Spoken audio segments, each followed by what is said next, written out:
Bonjour, j'espère que vous allez bien. Aujourd'hui, moi et mon équipe allons vous présenter notre projet qui porte sur le diagnostic commercial de l'entreprise Photoloop. Commençons tout d'abord par le sommaire exécutif de l'entreprise. Photoloop est une entreprise spécialisée dans le développement de technologies de visite virtuelle. Leur produit principal permet de visualiser des panoramas interactifs à 360 degrés en haute définition à partir de positions accessibles à l'intérieur d'un établissement. Pour que leur produit puisse fonctionner, Photoloop a décidé de la lancer sur la plateforme Google Street View. Et justement, ce produit a été conçu principalement pour les entreprises voulant que de potentiels clients soient sollicités par une visite virtuelle lorsqu'ils sont activement à la recherche de produits et de services sur Google. Et à proprement parler, nous pouvons voir cette application comme une espèce de Google Photo pour entreprise qui aidera le grand public à mieux se positionner sur les résultats de recherche Google, améliorer le positionnement local d'une entreprise Google+, et finalement afficher ses photos et sa visite virtuelle au sein d'un établissement sur Google Maps. Pour ce qui est de l'environnement interne, donc la majorité des employés sont des vendeurs. Cependant, ils sont peu expérimentés et sont seulement payés uniquement à la commission. Les vendeurs quittent, sont quand même assez pas mal exploités et malheureusement quittent à peu près à peu de temps après, donc à peu près 8 mois qui restent. Niveau marketing, le niveau marketing, on cible simplement un secteur à la fois. Et le nombre de clients est malheureusement à la baisse pour les visites virtuelles dans les dernières années. Cependant, Photoloop a gardé son chiffre d'affaires croissant dû à l'acquisition de Téléphonie Store. Et malheureusement aussi, ils utilisent simplement une banque de données Google Drive. Pour ce qui est des forces et faiblesses, une de leurs forces, c'est leur produit offert de haute qualité. Ils ont une grande notoriété et une crédibilité avec leur partenariat avec Google et que leur technologie est brevetée. Ensuite, ils ont une bonne visibilité justement avec Google.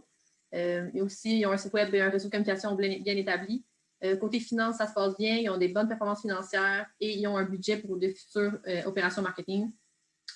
Sinon, ils profitent bien de la concurrence et du bouche à oreille. Pour ce qui est des faiblesses, c'est plutôt du côté de leur stratégie des ventes. Donc, on parle de leur vente croisée qui est peu existante, des budgets qui sont mal établis, objectifs non plus, et qu'il n'y a pas de CRM dans la compagnie. Côté des employés, ils ont beaucoup de vendeurs juniors avec peu d'expérience et on a un taux de roulement assez élevé. Côté marketing, leur stratégie de marketing est très inexistante. Bon, je vais présenter l'environnement externe. Fait que pour Photoloop, les deux marchés dans lesquels ils opèrent, ils sont en croissance.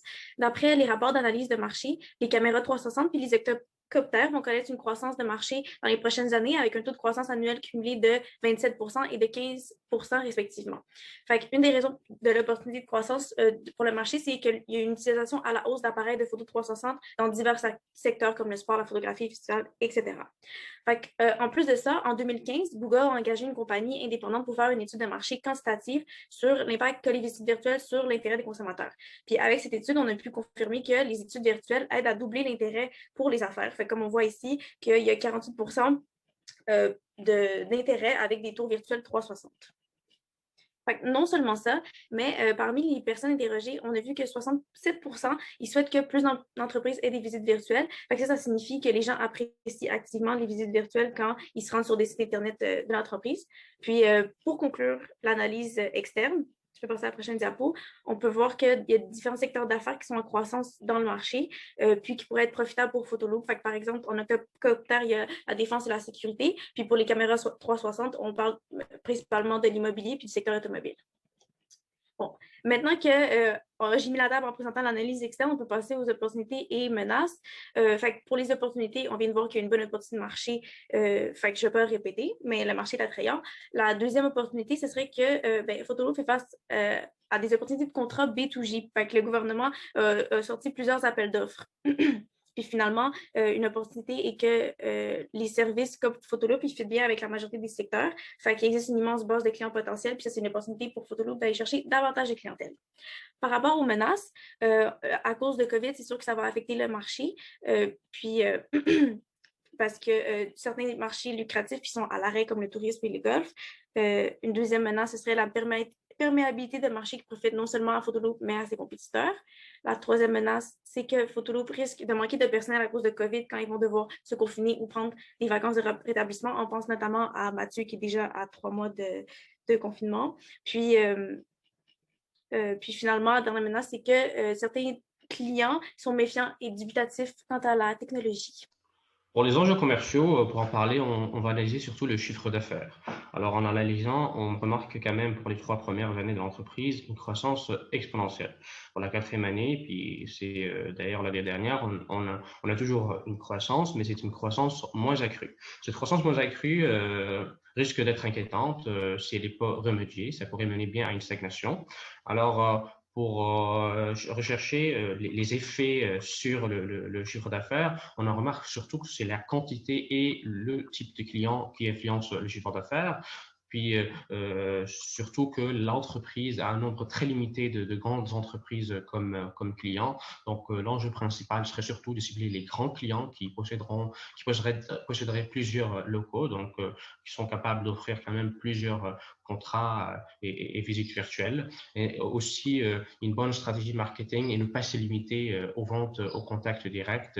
Et ceci se fait surtout avec une réorganisation du département de vente. Parfait, donc passons à l'analyse et les améliorations qu'on suggère pour l'équipe de vente.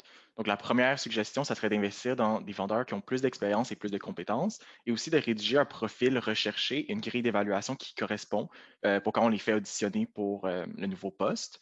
Étant donné qu'il y a un turnover d'employés assez élevé, on stipule qu'il y aurait un manque d'encadrement, de formation et même juste pas de plan d'intégration pour les nouveaux vendeurs. Donc, ça serait une autre suggestion. Et on voit aussi qu'il y aurait peut-être qu'il y a assurément un faible taux de satisfaction et de motivation chez les vendeurs. Donc, ça serait aussi quelque chose à remédier.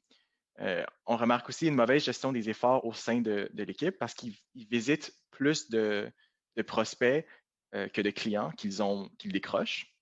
Donc, il faudrait vraiment qu'ils fassent une meilleure qualification des prospects.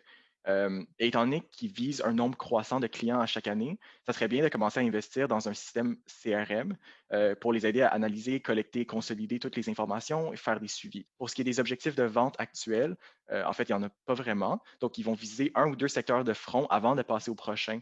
Et ça les limite beaucoup dans le nombre de prospects. Ils n'ont pas d'objectif de vente clair, mesurable ou atteignable pour les vendeurs.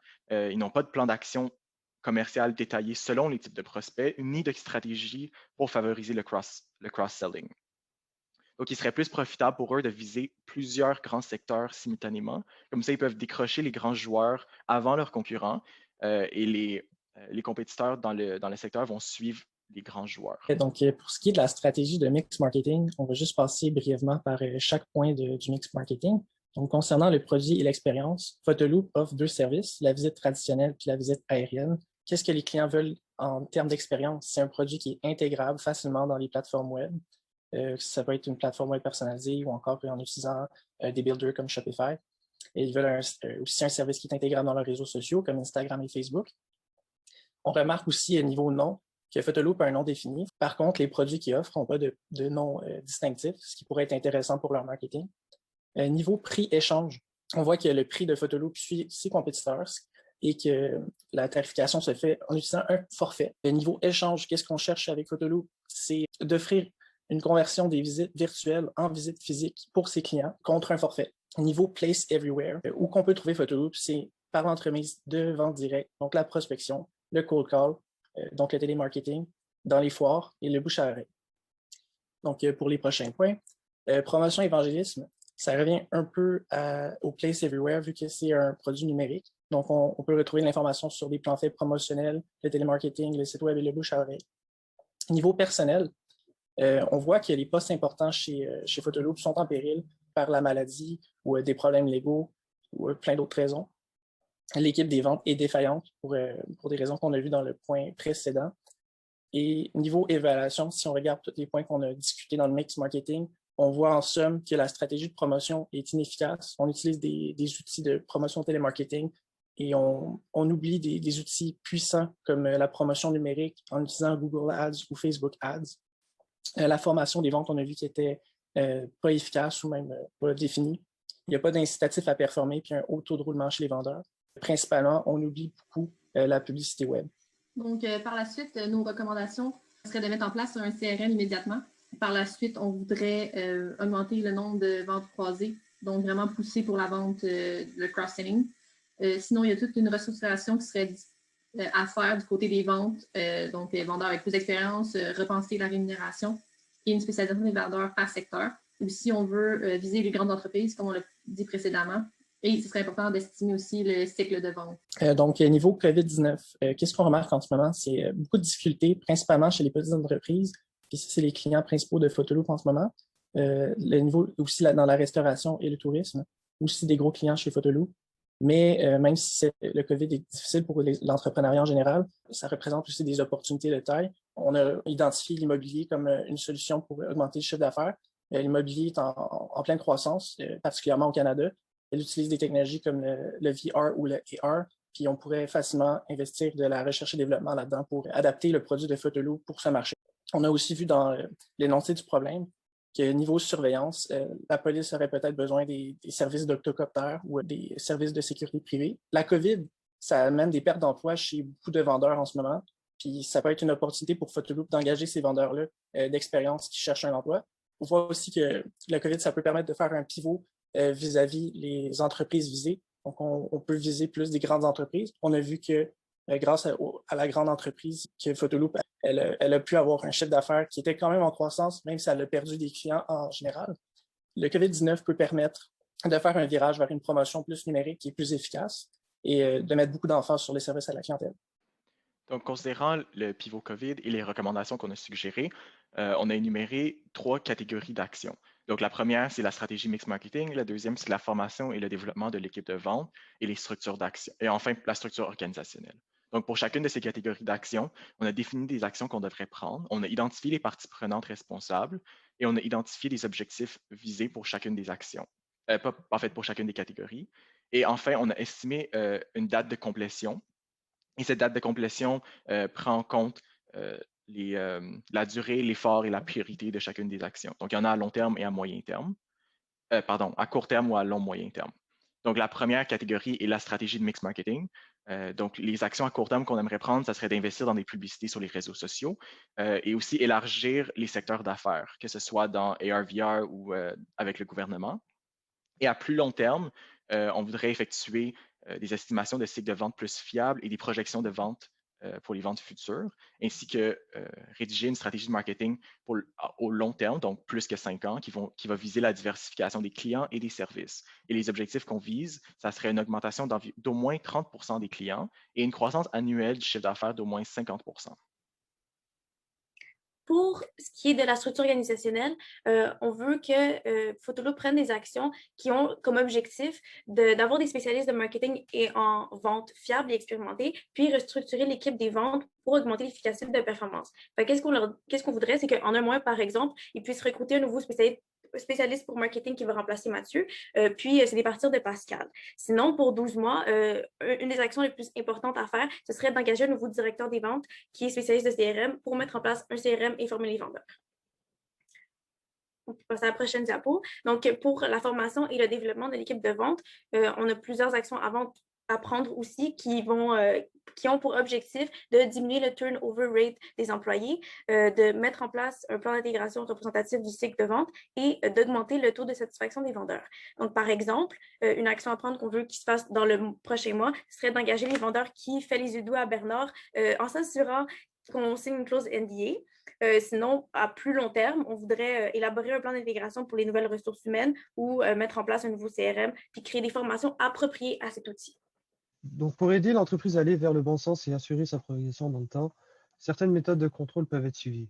Tout d'abord, comme nous l'avons déjà dit, des outils CRM pourraient être utilisés afin de suivre l'état des ventes minutieusement et éventuellement atteindre les objectifs sans oublier ceux des employés. Le recrutement récent d'un chef de vente représente un facteur clé dans la mise en place d'un système CRM parce qu'il aura la tâche d'assurer la mise en place d'un canal de communication qui permettra de recueillir les besoins et la rétroaction des clients pour adapter Photoloop en conséquence. Ce qui sera aussi intéressant à considérer est de générer des rapports analytiques pour quantifier et améliorer leur publicité en ligne. Pour ce faire, il y a des outils comme Google Analytics ou Page Jaune Analytics qui peuvent être utilisés. Ils permettent notamment de savoir exactement ce qui se passe quand les consommateurs interagissent avec une publicité. Nous pourrions par exemple mesurer le taux de clics publicitaires par rapport au nombre de vues de la publicité. Et toutes ces données recueillies pourraient permettre à Photoloop de mieux capter l'attention du public visé et aussi de mieux comprendre quel type de client serait le plus enclin à être intéressé par les services de l'entreprise. Finalement, faire un sondage sur la satisfaction des clients quelques mois après leur closing avec Photoloop pourrait être une bonne méthode de contrôle. Plusieurs indicateurs de score de satisfaction existent et sont spécifiques au type de questions posées à la clientèle. Mais ultimement, ceux-ci servent à déterminer les besoins des prospects, identifier les problèmes relatifs à un produit ou un service, ou encore créer des segments de marché par rapport à leur note obtenue. Pour les objectifs de vente, nous pensons que c'est quand même réaliste de poser comme objectif de croissance un chiffre de 40%, donc 40% d'augmentation annuelle du chiffre d'affaires de vente au minimum, ainsi que de garder quand même un nombre de clients minimum par année de 1500, dont 250 au moins qui opteront de la prise de vue aérienne avec la visite virtuelle. Un objectif aussi intéressant serait que la compagnie puisse percer les marchés de l'immobilier et de la surveillance, vu l'importance et le potentiel que ces deux secteurs représentent. Et pour bien arriver à ces objectifs-là, la compagnie devrait faire preuve de rigueur dans leurs estimations et leurs prévisions et devrait effectuer périodiquement des rapports internes pour faire le suivi et le contrôle de ces objectifs-là. Donc, pour conclure, on a différents objectifs principaux pour la compagnie. Donc, des objectifs de structure interne comme la mise en place d'une stratégie d'intégration et de formation de l'équipe, des objectifs en vente comme l'accompagnement des vendeurs dans le processus de vente, pardon, et aussi des objectifs en marketing comme des campagnes de dépistage, l'organisation des événements. Donc, en fait, le but, c'est vraiment de renforcer le département de marketing et de vente.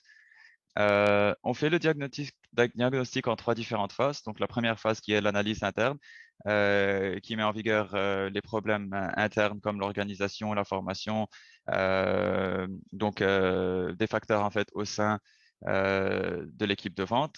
Ensuite, on parle des forces et des faiblesses dans le SWOT.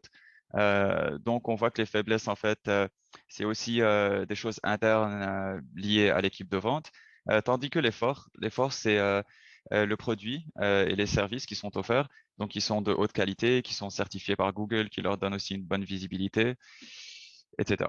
Donc, pour la deuxième phase, on a les enjeux commerciaux. Donc, les enjeux commerciaux, on peut voir que la compagnie est affectée par les faiblesses qu'on a mentionnées au sein de l'équipe de vente. Et puis, pour l'analyse externe, on a 3 indications majeures, en fait, qui montrent un potentiel dans cette industrie, qui sont la croissance du marché des caméras 360 et des octocoptères, leur utilisation et l'intérêt des utilisateurs aux visites virtuelles. Donc, pour la suite du SWOT, on a plusieurs opportunités et menaces. Donc, pour les menaces, c'est vraiment la pandémie du COVID-19 et un peu de compétition dans le marché. Au niveau des opportunités, on a vu des statistiques qui montrent une croissance importante dans le marché et beaucoup de secteurs, en fait, que Photoloop peut intégrer, comme le business to business et le business to government. Donc, finalement, on résume tout dans une liste de recommandations et un petit bref plan d'action. Donc, en fait, il y a 3 catégories, le mix marketing, la structure organisationnelle et le développement d'équipe. Donc, dans ces recommandations, il y a du plan d'action dans le long terme et dans le court terme. Donc, au niveau de structure organisationnelle, on sait qu'elle permet de créer un meilleur esprit d'équipe, plus de performance, un sens d'appartenance. Et en plus, les employés restent dans un plus long terme, donc ils deviennent plus experts et efficaces. Aussi, ça permet de renforcer les relations à long terme avec les clients. Aussi, une meilleure structure interne comme une intégration, la formation, un système CRM permet de faire des meilleures formations, d'optimiser les opérations et elle impacte aussi la qualité du service. Au niveau du mix marketing, en fait, cibler des nouveaux secteurs peut être plus profitable et ça aussi diversifie en fait les ventes de Photoloop. Donc, c'est moins de risques au cas où il y a une industrie qui est touchée. Aussi, les publicités, ils vont permettre non seulement d'acquérir des clients, mais aussi de créer une notoriété à la compagnie. Donc, il faut aussi qu'on mette en avant les forces de Photoloop, comme la certification Google, parce qu'il y a des compétiteurs qui sont déjà établis, donc il faut vraiment se différencier. Et finalement, en faisant du bon marketing et des campagnes de rappel, et si on a des clients satisfaits, Photoloop pourra aussi en fait acquérir des clients organiques à travers du bouche à l'oreille.